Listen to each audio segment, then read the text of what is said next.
Le document qui nous a été présenté, c'est une visite guidée de la direction. Ce n'est pas un document de travail. C'est-à-dire, c'est comme si vous voyez Guy Marius Sagna, on vous dit, voilà Guy Marius Sagna. Il s'appelle Guy Marius Sagna. Il a 1,80 m. Il pèse 100 kg. On nous a juste guidé. Ce bureau-là, il s'appelle comme ça. Ce bureau-là, il s'appelle comme ça. Il y a 6 directions. Il y a 20 divisions. Voilà ce que c'est que ce document. Ça, c'était pas la peine de venir ici. On aurait pu nous l'envoyer. Il n'y a pas de chiffres. Bilan. On ne nous annonce pas ce qui est prévu pour l'année. Ce document-là, on aurait pu nous l'envoyer. Ça, c'est ma deuxième critique. Et c'est pour ça que je dis, je comprends pourquoi est-ce qu'on est venu à 12 h. Parce que ça ne prend pas beaucoup de temps. Voilà comment s'appelle le vice-président. Il est sénateur au Nigeria. Il a tel âge. Il a porté un boubou, un très beau boubou marron. C'est ça qu'il y a ici. Mais rien d'autre. Je voudrais poser des questions précises. Est-il vrai? Le président de la commission a dit ici avant-hier, enfin la semaine passée, qu'il a décaissé de l'argent pour la climatisation du siège du Parlement de la CEDEAO. Et ce jour-là, aucun membre, aucun député, aucun membre du bureau n'a rien dit. Et il a dit que ça fait longtemps qu'il l'a fait. Où est passé l'argent? Si on ne nous dit pas où est passé l'argent, si on ne règle pas où est passé l'argent, si on ne discute pas ici d'où est passé l'argent, mais le président de la commission va dire, mais vous les gens du Parlement là, vous vous moquez de moi, mais entre vous, vous n'êtes même pas sérieux? Où est passé cet argent-là de la climatisation de notre siège? Deuxièmement, est-il vrai qu'il y a des surfacturations sur le carburant du groupe électrogène du siège du Parlement de la CEDEAO?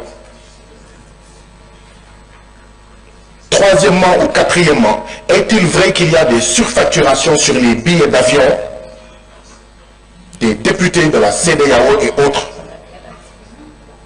Je veux des réponses précises pour que nous sachions clairement ce qui se passe. Nous ne pouvons pas être les peuples les plus pauvres du monde, et si c'est vrai, on surfacture le carburant, on surfacture les billets d'avion, etc. Qu'il y ait des gens qui vivent sur le dos de la communauté et des prélèvements communautaires. Monsieur le Président, je sais que oui, tout le monde aime l'argent, mais Monsieur le Président, si on termine une réunion le jeudi, on ne doit pas payer le vendredi ou le samedi. J'ai honte de le dire, hein? Mais nous, on termine des réunions le mardi, on est payé mercredi, on est payé jeudi, on est payé vendredi. Ça, c'est de notre faute, nous parlementaires, mais l'administration également a une part de responsabilité. Mais Monsieur le Président, si on termine une réunion le jeudi, on ne doit pas payer le vendredi ou le samedi. J'ai honte de le dire, hein? Mais nous, on termine des réunions le mardi, on est payé mercredi, on est payé jeudi, on est payé vendredi.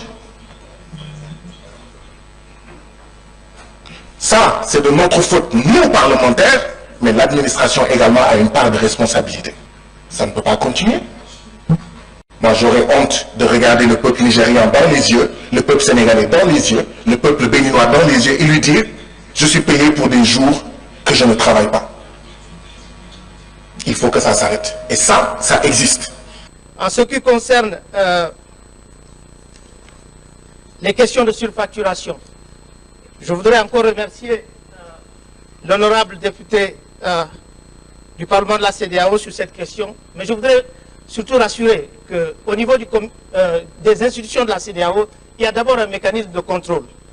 Vous avez le bureau de l'auditeur général, vous avez des audits qui sont faits de manière régulière pour s'assurer justement que ce que nous mettons en place ou ce que nous payons correspond exactement à la réalité du marché.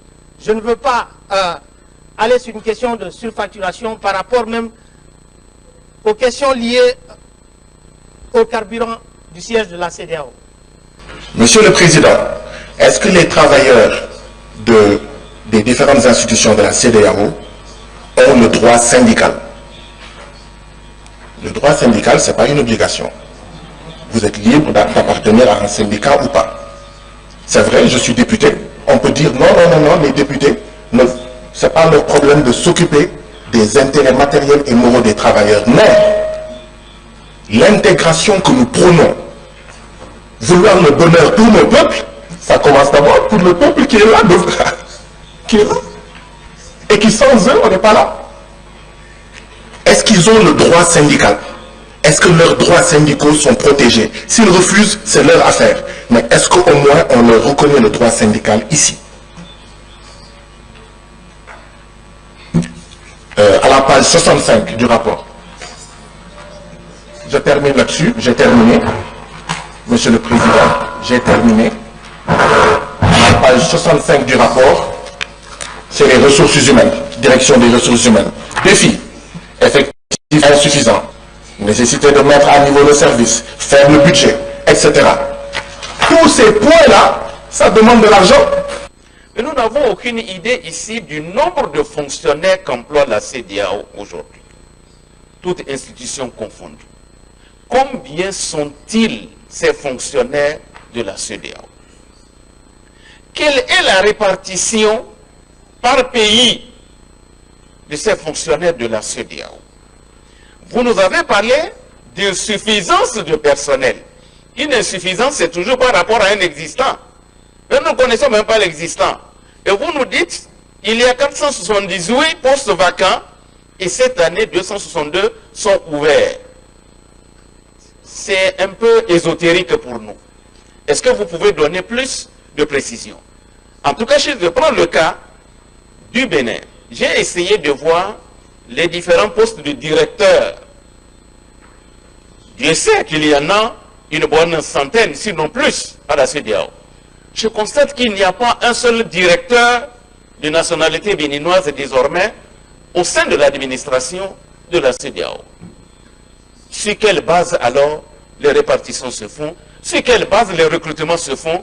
J'ai comme l'impression qu'un certain nombre de pays tendent à se patrimonialiser la CEDEAO et à en exclure d'autres. Ou bien qu'est-ce qui se passe? On a besoin de transparence parce que c'est votre commissariat ou votre département, j'allais dire, qui s'occupe de ces questions de recrutement. Dites-nous, quelles sont les règles? Qu'est-ce qui explique ce déséquilibre entre les États? Monsieur le Président, je voudrais finir par la question de la construction des infrastructures, puisque aujourd'hui c'est une séance interactive normalement sur les programmes, disons, de votre département.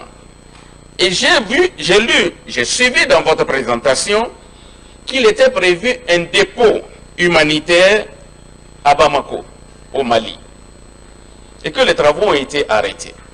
Au cours de l'année 2024, semble-t-il, rien n'a été fait. Je voudrais savoir, est-ce parce que le Mali a annoncé son départ de la CEDEAO, qui n'est pas encore acté, qu'on a arrêté la réalisation de ce projet, ou bien y a-t-il d'autres raisons que politiques par rapport donc à ceci-là? Car je pense que nous devons faire extrêmement attention. Respectons nos propres règles pour mieux nous positionner le moment venu dans un certain nombre de débats. Je vous remercie.